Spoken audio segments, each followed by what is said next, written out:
Muchas gracias, presidente. Yo voy a tratar de ser lo más concreta posible por el tiempo del ministro, además porque acá se tocaron muchos temas que no son de la cartera del ministro, pero frente a los cuales yo creo que es necesario hacer alguna claridad.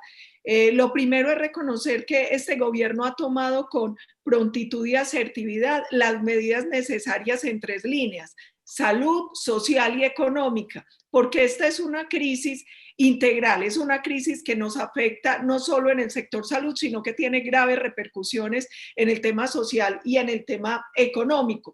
Y de hecho, cuando se ve el cuadro comparativo a partir de la aparición del primer caso, que es como se mide en el mundo, ahí se da cuenta de cómo Colombia tomó las medidas con celeridad. Frente al tema social, yo creo que es muy importante tener presente que hoy el gobierno colombiano está tratando de llegar a 30 millones de ciudadanos a través de varios programas. 2.6 millones de familias en acción, 274.000 jóvenes en acción, 1.700.000 adultos mayores, 6.2 millones de niños a través del programa alimentación escolar, 1.7 millones de canastas nutricionales a través del ICBF, 1 millón de familias que se benefician con la devolución del IVA, 1 millón de mercados del Ministerio del Interior, otro millón de la oficina de la primera dama, 270.000 mercados para adultos mayores de 70 años y 3 millones de colombianos que se beneficiarán en total del programa de ingreso solidario. Aquí hay que hacer claridad sobre varias cosas. Primero, que obviamente no se llegó no era imposible llegar con la rapidez que amerita una crisis de esta, porque se tenían que cruzar bases de datos. Yo creo que a todos nos quedó claro cómo de manera eficaz el Departamento Nacional de Planeación tuvo que hacer en tiempo récord, por ejemplo, cruces de bases de datos para consolidar el programa de ingreso solidario, pero además las dificultades logísticas obvias para llegar con estos programas. No era lo mismo el programa de alimentación escolar cuando se le podía dar a los niños en los centros educativos que hoy, que se tiene que llevar casa por casa a los hogares de estos menores. Esto tiene unas implicaciones logísticas que a veces son difíciles de entender por las afugias que viven nuestros compatriotas, pero que se presentan en una crisis como esta. Frente al tema de salud que aquí tocaron, el tema de salud hoy tiene tres fuentes de financiación. Una es la garantía de flujo de recursos corrientes, otra es una inyección que se hizo por 6.6 billones a través del FOME, y otro es el tema de saneamiento de la deuda o ley de punto final de la que se ha hablado acá. Frente a eso es importante tener claridad. Primero, a abril de este año el flujo corriente fue de 6.8 billones de régimen contributivo y 7.6 de régimen subsidiado. De esos recursos del régimen contributivo, 1.3 billones fueron directamente a IPS y a proveedores, y del régimen subsidiado 5.2 billones fueron directamente a IPS y a proveedores. En el tema de la ley de punto final, aquí vale la pena aclarar que la primera semana de mayo deben estar llegando directamente a las IPS 700.000 millones de pesos, que son deudas que fueron conciliadas entre las IPS y las EPS. Aquí también es importante hacer un llamado de atención, porque el retraso en el giro de los recursos de ley de punto final también obedece a la demora que tuvieron las IPS para pasar las cuentas, para hacer auditorías. Mire, es muy importante que nosotros tengamos presente, en Colombia 6.000 IPS son privadas. Solo 928 son hospitales públicos, y de esas solo 4 son nacionales. La mayoría son departamentales. Los departamentos no pasaron a tiempo las cuentas para poder hacer los giros, para poder hacer las auditorías, para el tema de ley de punto final, pero ahí se viene avanzando. Es muy importante también aclarar que el gobierno destinó 6.8 billones de pesos para TEDS, para el tema de los test, de las UCIs, para la dotación del personal y el fortalecimiento del sistema de salud. como lo dijo antes algunos senadores que me antecedieron de la palabra, nosotros tenemos que entender, esta es una pandemia mundial y el problema que hemos tenido también es que la demanda es mundial y eso hace que que no se presente con la celeridad que necesitamos, por ejemplo, la llegada de los test, de los reactivos o de todo el material para atender el tema del COVID.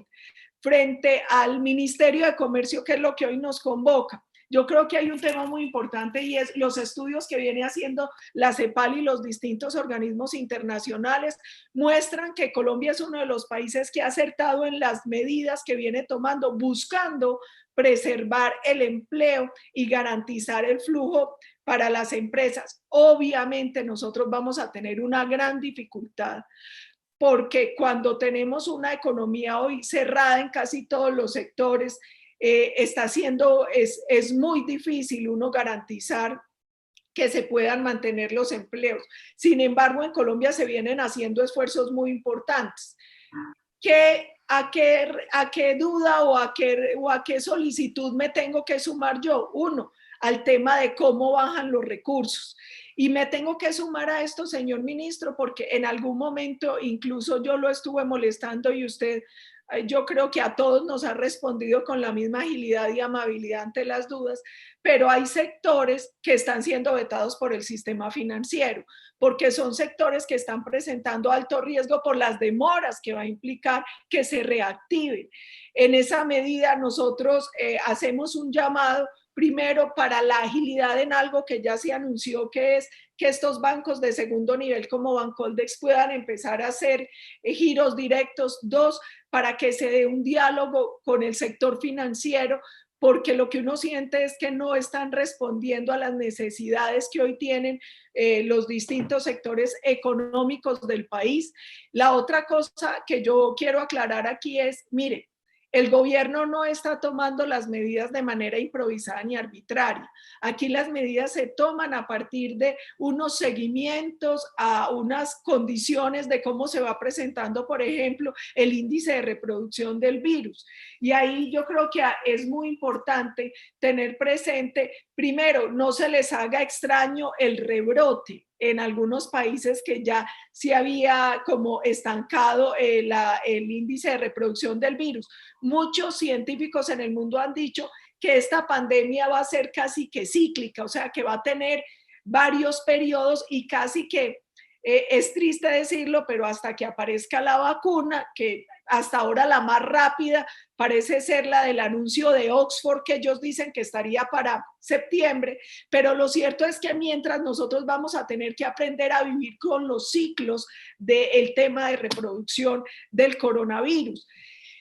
A raíz de eso, yo creo que es responsable e importante estas cuarentenas inteligentes, donde se plantea por ciertos sectores y con unas claras medidas de bioseguridad que den garantía de que no se van a crear nuevos focos de reproducción de la pandemia.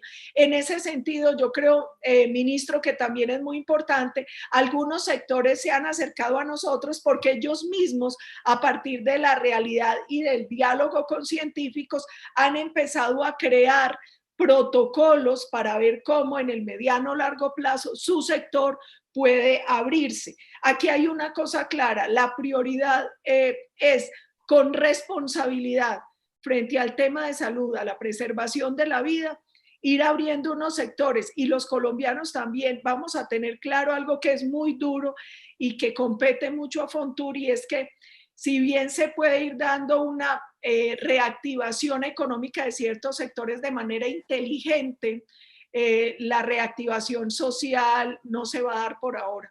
Y eso va a implicar que los últimos sectores que puedan abrir sean los de espectáculos, bares, restaurantes y estos. Por lo tanto, yo creo que ese tiene que ser un foco especial de atención para las medidas económicas que se están tomando. Y vuelvo y le digo, señor ministro, yo creo que aquí nosotros vamos a necesitar un diálogo con el sector financiero para que no se veten ciertos sectores y además buscar algunos mecanismos extraordinarios para llegar con recursos a ciertos sectores que no lo pueden hacer hoy a través de la banca. Entonces, pensar, por ejemplo, en las distintas ONGs que trabajan con las microempresas, o pensar a través de cajas de compensación o mecanismos alternos. Muchas gracias, presidente.